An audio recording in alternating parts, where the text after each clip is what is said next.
Bismillahirrahmanirrahim. La havle ve la kuvvete illa billah el-aliyyil azim. Hasbunallah ve ni'mel vekil ve ni'mel mevla ve ni'men nasir. İnnallaha basirun bil ibad velhamdülillahi rabbil alemin. Rabbi şrah li sadri ve yessir li emri ve hlul uqdeten min lisani yefkahu kavli. Ya Rabbel Hüseyin ve hakkıl Hüseyin işfi sadrel Hüseyin bi zuhuril hücce aleyhisselam. Rabbimizden niyaz ediyoruz ki bizleri rızası doğrultusunda yaşayan kullarından eylesin.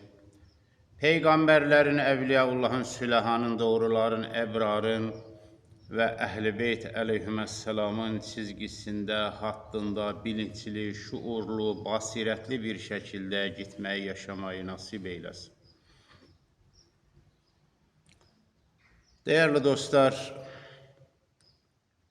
Allah Tebareke ve Teala insanları ve cinleri bana ibadet etsinler diye yarattım buyurur. Bana kulluk etsinler. İmam Ali Aleyhisselam'ın buyurduğu gibi ne büyük insan için fəxr-ı şərəfdir ki, Rabbimize kul olalım. O bizim Mevlamız, Rabbimiz ve onun emirleri doğrultusunda yaşayalım ve tek huzurun, çarenin, mutluluğun, saadetin yolu da budur ki Ela bi zikrillah tetmainnul kulub. Allah'ı yad eden kalpler huzur bulur, mutmain olur, huzurlu olur ve Allah Tebareke ve Teala'nın emrettikleri de zaten bizim yaratılışımızda, fıtratımızda var olan şeylerdir. Allah Tebareke ve Teala bunu pekiştirmek istemiş. Var olan içerimizdeki o güzellikleri ki Allah Tebareke ve Teala yaratılışımızda koymuş, fıtratımızda. Onu güçlendirmek için içimizdeki o vicdani, insani duyguları Allah Tebareke ve Teala peygamberler göndermiş. Burada birçok nokta var. Birini arz etmek istiyorum ki o da herhalde Allah Tebareke ve Teala peygamberler göndermişse işte sayısı tartışılır. 124 bin örneğin en meşhur olan rakam. Demek ki Allah Tebareke ve Teala ihtiyaç hissetmiş insanlar açısından. Yani insanların önderlere, liderlere, rehberlere ihtiyaçları olacak ve var. Bu olaya baktığımız zaman aslında bu sonuç çıkıyor. Yani bu gerçi ayet ve hadislerde de bu fikri, bu düşünceyi kanıtlayan tavsiyeler var. Allah Tebareke ve Teala Kur'an-ı Kerim'de her insanı ahiret gün imamıyla, önderiyle, rehberiyle, velisiyle çağıracağız. يَوْمَ نَدْعُ كُلُّ اُنَاسٍ بِاِمَامِهِمْ. Şimdi bunları Kur'an'ın genel prensiplerini, emirlerini yan yana koyup sade birinden değil. Çünkü Allah Tebareke ve Teala'nın ayetleri bir ayeti diğer ayeti tefsir eder ve destekler, tamamlar. Yani insanı şaşkına çevirmez. Ya bu ayet böyle diyor, o bir ayet öyle diyor, o bir ayet biz... Hayır, bütün ayetler birbirini destekleyen açan, təfsir edən durumu var. Şimdi biz bu ihtiyacı değerli dostlar yaşayarak da siz değerli dostlar izleyicilerimiz yaşayarak da görüyorsunuz. Bu kadar peygamberlerin gönderilmesine rağmen elçilerin, nebilerin, rusul gönderilmesine rağmen insan oğlu Hazreti Adem'den tut bugüne kadar ve bugün yaşadığımız bu günün siz özetine bakın. Dünyada zulüm etmek genel anlamda bir tepki görmüyor. Bir insan firunvari konuşabiliyor. Asarım, keserim, ne bileyim taş devrine çeviririm, yıkarım, gece sizi bitireceğim. Yani bu kadar peygamberlerin bu adam bile, bu alçak zalim haydut bile kendisini bir dine mensup görebiliyor. Mesela Hazreti İsa Mesih'e. Ne almış Hazreti İsa'dan? Ya da bu ise Hazreti Musa'ya inanıyor. Hazreti Musa Gazze'liye gidin 100.000 insanı 1-2 yıl içerisinde öldürün mü dedi, çoluk çocuk. Siz katı kalpliler sözde İran'da bir kadın öldürüldü tartışması götürür ki kendi eceliyle büyük ihtimalle ölmüş. Siz bir kadın için kıyameti kopartınız ya. Gazze'de kaç kadın öldürüldü? O günün böyle kıyamet koparanları, söhbət, konuşma, kadın haklarından dem vuranlar. Gazze'de şu ana kadar kaç çocuk ve kadın öldürülmüş? Lübnan'da kaç tane kadın ve çocuk öldürülmüş? Yemen'de, elə İran İslam Cumhuriyeti'nin kendisinde sonki olaylarda ne kadar kadın öldürüldü? Siz bunları kadından, insandan saymıyor musunuz?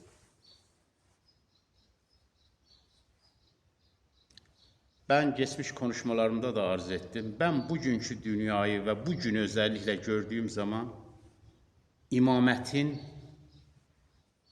risaletin, Allah'ın peygamberlerin göndermesi ve imametin özellikle bu zaman imamet döneminde yaşadığım için arz ediyorum. Ne kadar değerliymiş, ne kadar kıymetliymiş, ne kadar yerinde. Yasin koskoca milyarlarca insanı iki tane alçak, o da görüyorsunuz ne seviyede kibir, sapıklık, malum adada ne alçaklıklar yapmış. Onun içindir ki Allah Tebareke ve Teala peygamberine Kadir-i Hum'da buyurur ki eğer bunu yapmazsansa fema bellagte risalete. İmam Ali'nin imametini izhar etmezsen, tebliğ etmezsen, insanlara ulaştırmazsansa risaletini, görevini yerine getirmemiş olursun. Evet, peygamberler, yani öyle herkes yerinden kalkan gelip topluma lider olacak, cebini dolduracak, etrafını, sağını, solunu. Nerede kaldı Kur'an'ın ayetleri ki buyurur, bir kavme düşmanlığınız sizi adaletsizliğe sevk etmez? Nerede kaldı? Bu ayeti hep okuyorsunuz. Uygulaması nerede? Uygulaması tam tersinde. Zalime tepki göstermeyen dilsiz şeytandır. Tamam da bunu kime söylüyorsunuz? Ey kimi dindar diye geçinen insanlar. Kime diyorsunuz? Kime diyoruz? Bunu herkes kendisine bir söylesin bakın. Bu söz onun kendisine ne kadar tutuyor? Ya komşusu zulme uğrarken, aç kalırken insan tok yatarsa Allah Resulü'nden hadisler anlatılıyor.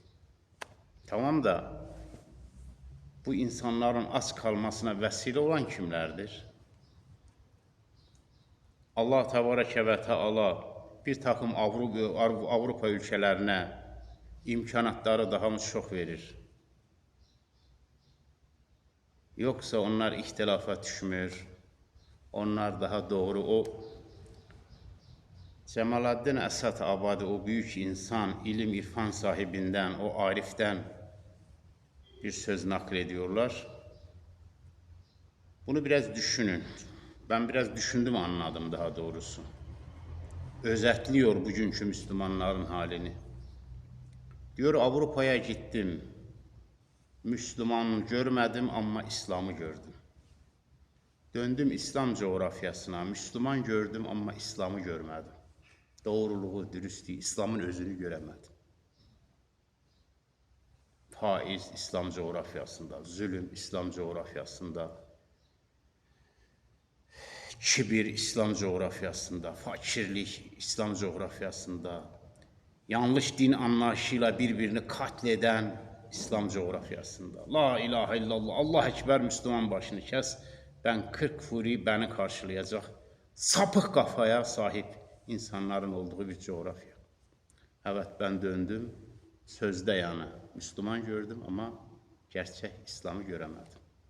Ama Avrupa'ya gittim, kendi alemlerinde bir kuralları var, düzenleri var, birbirlerine saygılı, hoşgörülü. Yani İslam'ın bir takım güzelliklerini orada gördüm ben diyor. İslam'ı orada gördüm ama Müslüman göremedim. Evet, resmen bir adamlar Müslüman değil. İşte değerli dostlar, peygamberler göndermiş ki dinimizin 5 temel inancından usulü din diye dediğimizin birincisi evet tevhiddir. Allah'ın birliği, tekliğine, o güzel vasıflara sahip olan Rabbimize inanmak ki İhlas suresi bunu özetlemiştir. Evet, bir de en temel inançlarımızdan birisi peygamberlere inanmak. Bütün peygamberler la nuferrigu beyne ahadin min rusulih. Hiçbir peygamberi diğer peygamberden ayırt etmeden topyekün hepsini seveceğiz. Ama Peygamber Efendimiz sallallahu aleyhi ve sellem bütün peygamberlerin sonuncusudur ve en faziletlisidir, en üstünüdür. Getirdiği din, bütün dinleri içerisine alarak ve bütün peygamberlerde ne müsbet güzellik varsa Allah Resulü'nde cem olmuştur. Yani Tevrat, Zabur, İncil de, o suhuf da Kur'an-ı Kerim'in içerisindedir ama tabi geliştirilerek en son Allah Tebareke ve Teala noktayı koymuş. Evet, peygamberlerden sonra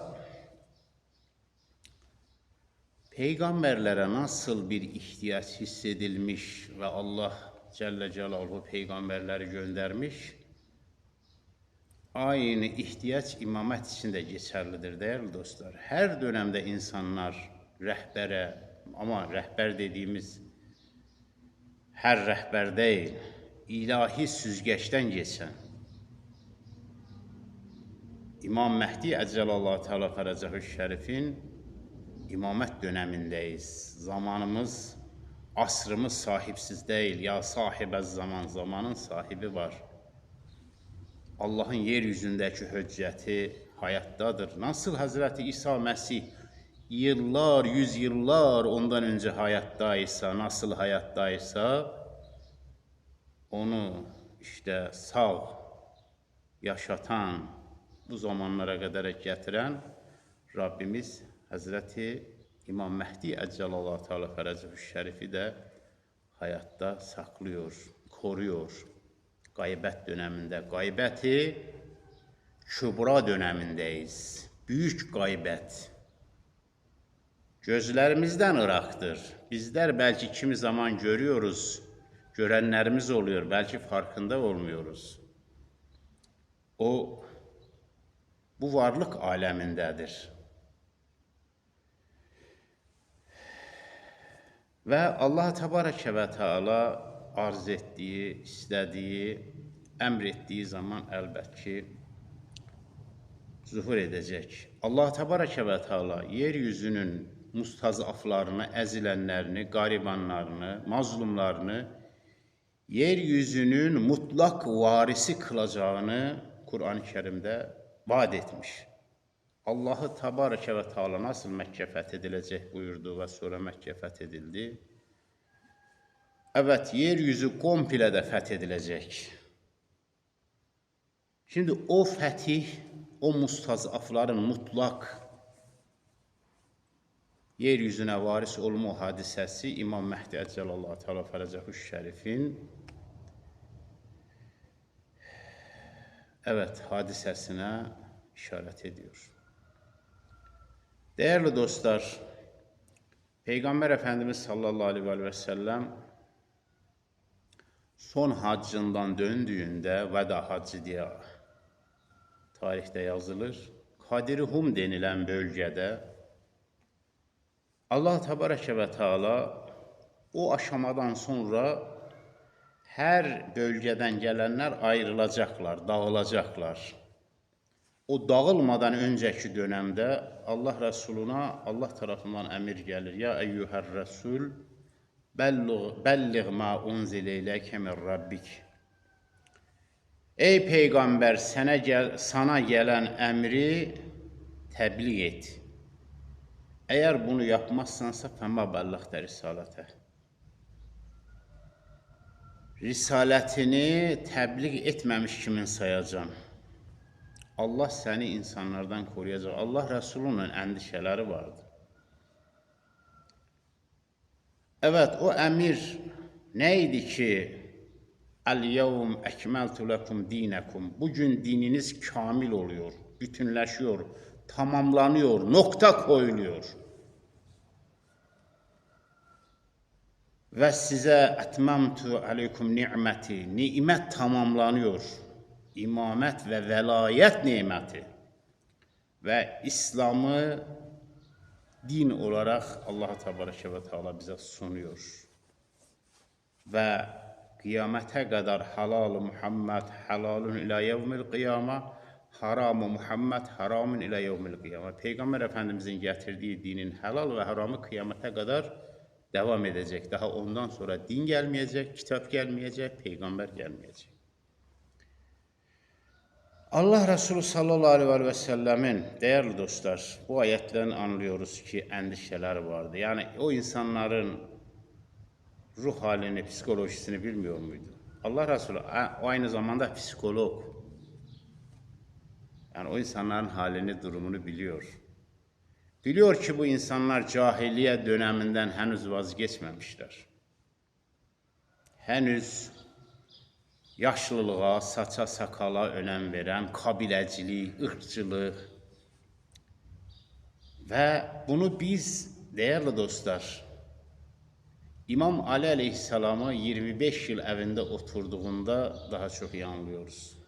O mazlum İmam Ali Aleyhisselam. Daha ilerisi gedilip Kerbela'da İmam Hüseyin Aleyhisselam'ı peygamberin kokusu üzerinde olan, bağrına bastığı, canım dediği, Hüseyin bendendir, ben Hüseyin'denim buyurduğu İmam Hüseyin'i Kerbela'da katletti bu topluluk. Ne uğruna? Makam, mevki, koltuk, riyaset, makam hırsı. Evet, insan nefsinin atına binerse, o nefis atı insanı bir yerde getirir, Allah Resulü'nün evladını katlettirir, şehit ettirir. Gelir ki mescitte mühtemel Kadir gecesi, Ramazan ayında, bu aziz ayda, yeryüzünün o günkü, en faziletli insanı, en değerli, kıymetli insanı, halifesi, imamı olan İmam Ali Aleyhisselam'ı mihrapta şehit eder. Namaz anında, secde, kıble ehli, bu melunlardan bugün de var. Amerika haydutuna, İsrail haydutuna gösterdikleri saygıyı, merhameti kendi inancından olmayan Ehl-i Beyt dostlarına göstermiyorlar. O hale Selefiler, Vahabilər, təkvirçi kafalar. Bunlar gəlib İmam Ali Aleyhisselamı camidə şəhid etdilər. Bunlar Kərbəlada İmam Hüseyni şəhid etdilər.